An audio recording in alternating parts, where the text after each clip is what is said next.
आज एक खास मुलाकात गाजीपुर के एक ऐसे शख्सियत प्रदीप चतुर्वेदी जी के साथ। भैया, मेरे चैनल में आपका बहुत बहुत स्वागत। नमस्कार, आपका भी स्वागत है जो आपने मुझे समय दिया। भैया, अगर मैं आपसे बात करूं, जो चर्चाएं हो रही थी गाजीपुर के लिए बड़ी बात थी रामउग्र पांडे, जिन्होंने पाकिस्तान के उन टैंकों को नेस्तनाबूद किया और मरणोपरांत उनको सम्मानित भी किया गया महावीर चक्र से। मैं आपसे जानना चाहूँगा, जो आप लोग अभी एमएलसी साहब के पास गए थे, मैं चाहूँगा गाजीपुर की जनता को। हाँ, आज हम लोग शहीद रामउग्र पांडे जी जो 1971 में पाकिस्तान और भारत से युद्ध हुआ था, उसमें उन्होंने 4 बंकरों को नस्तो नाबूद किया था और वो शहीद हुए थे और उन्हें भारत सरकार ने फिर महावीर चक्र से सम्मानित किया था। उनको एक उचित सम्मान देने के लिए, जो जनपद में एक उपेक्षित रूप में रह गया था और शहीदों को जिस हिसाब से सम्मान मिला, उस हिसाब से रामउग्र पांडे जी, शहीद रामउग्र पांडे जी को वह सम्मान नहीं मिला।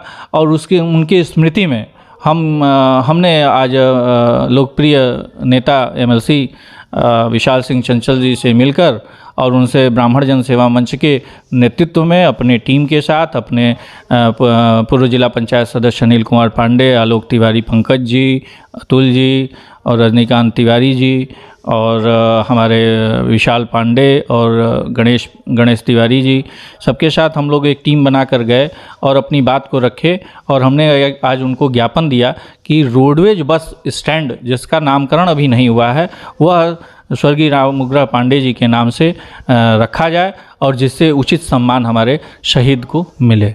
भैया, 1971 के बाद शहीद का दर्जा होना, बहुत सारी सरकारें आईं, सरकारी गईं, लेकिन अगर मैं प्रदीप जी से पूछूं, आज आपने ज्ञापन दिया और होगा भी, लेकिन इतनी उदासीनता, अगर मैं आपसे बात करूं प्रदीप जी की, रामउग्र पांडे जी ने जो कार्य किए, अदम्य साहस का परिचय दिया और विश्व पटल पर भारत को गौरवान्वित किया, लेकिन गाजीपुर की जनता और साथ में जो भी सरकारें आईं, किसी ने देखा नहीं, क्या उनकी आंख से दिख नहीं रहा था कि एक ऐसा शहीद जिसने कि पूरे भारत को गौरवान्वित किया।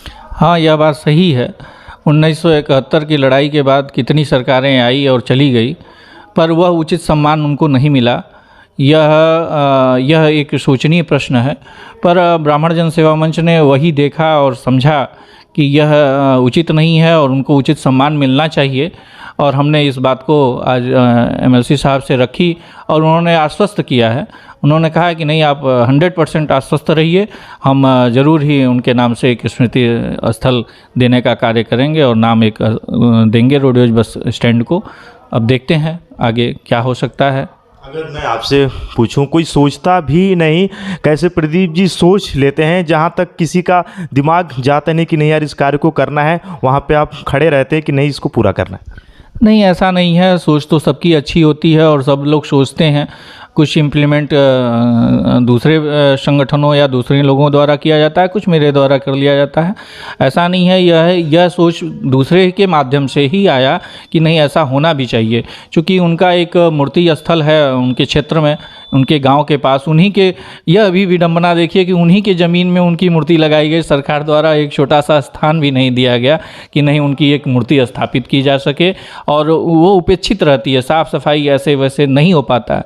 नहीं, ये होना चाहिए। शहीद सबका शहीद है, वो किसी जाति और किसी विशेष जाति से नहीं आता है। पर हमें लगा कि नहीं ऐसा हो रहा है या ऐसा मुझे महसूस हुआ, मुझे दर्द हुआ, तो मैंने इस बात को लेकर अपने संगठन के, अपने पदाधिकारियों और अपने मित्रगणों से बात करके इस बात को हमने रखा। प्रदीप जी, शहीद रामउग्र पांडे जी की आपने बात की, कहाँ पे उनकी मूर्ति लगी है? जो आपने गांव कहाँ है, मैं जानना चाहूँगा। उनका गांव है एताबड़िया करके, उनका गांव है जखनिया विधानसभा में, जखनिया विधानसभा में ही पड़ेगा। हाँ, उनके ही ज़मीन में है। उनके 10 हिस्से की ज़मीन उन्हीं के एक्वायर करके सर और लगाई गई है मूर्ति। छोटे मोटे कार्यक्रम हो पाते हैं वहाँ, बड़े बड़े नेता और बड़े बड़े ब्रिगेडियर तक नहीं पहुँचते हैं उनके कार्यक्रमों में, जबकि उन्होंने अपना एक सर्वोच्च बलिदान दिया है और महावीर चक्र से सम्मानित हुए हैं। उनके परिवार की उनके परिवार में एक बच्ची है वो दृष्टिहीन है और वो मिल नहीं पाती है सबसे, इस कारण से भी, या फिर लोग वहाँ उपेक्षित रह जाते हैं, लोग कह नहीं पाते हैं या उनकी सुनी नहीं जाती है। अब जो भी कारण रहा हो, हम लोगों ने पहल किया है और देखते हैं कहाँ तक हम लोग सफल हो पाते हैं।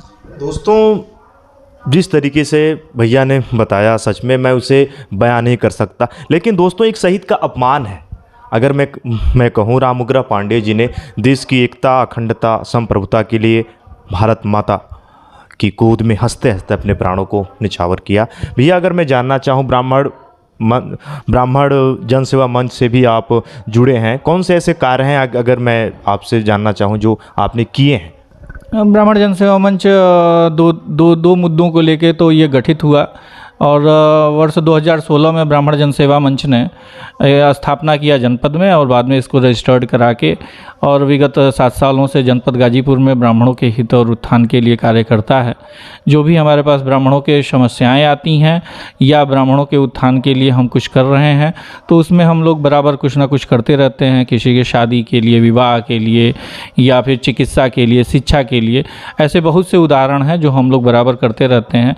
और 2 बड़े कार्यक्रम हम लोग कराते हैं, एक परशुराम जयंती का कार्यक्रम और एक ब्राह्मण जन सेवा मंच के स्थापना दिवस का कार्यक्रम, जो 20 नवंबर को ही स्थापना दिवस का कार्यक्रम अभी कुछ दिन पहले ही बीता है।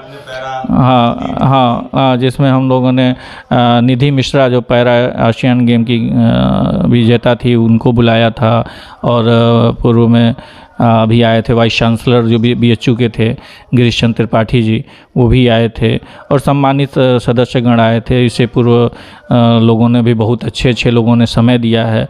आपके दयाशंकर मिश्र जी, आदरणीय दयाशंकर मिश्र जी मंत्री जो हैं, वो भी आए हुए हैं। राज्यसभा सांसद और पूर्व मंत्री, वित्त मंत्री रहे हैं शिव प्रताप शुक्ला, वो भी समय उन्होंने भी दिया है। शरद चंद्र त्रिपाठी जो सांसद थे संत कबीर नगर के, उन्होंने भी अपना समय और ब्राह्मण जन सेवा मंच को अपना सहयोग, समय और ताकत प्रदान की है, जिससे आज जनपद में ब्राह्मण जन सेवा मंच एक स्थान बनाकर और ब्राह्मणों के हित की लड़ाई लड़ता है। दोस्तों, एक खास मुलाकात गाजीपुर के एक ऐसे शख्सियत प्रदीप चतुर्वेदी जी से ज़रूर देखें। भैया, मेरे चैनल में इतना समय देने के लिए आपका दिल से बहुत बहुत धन्यवाद। बहुत बहुत धन्यवाद जो आपने भी अपना समय दिया।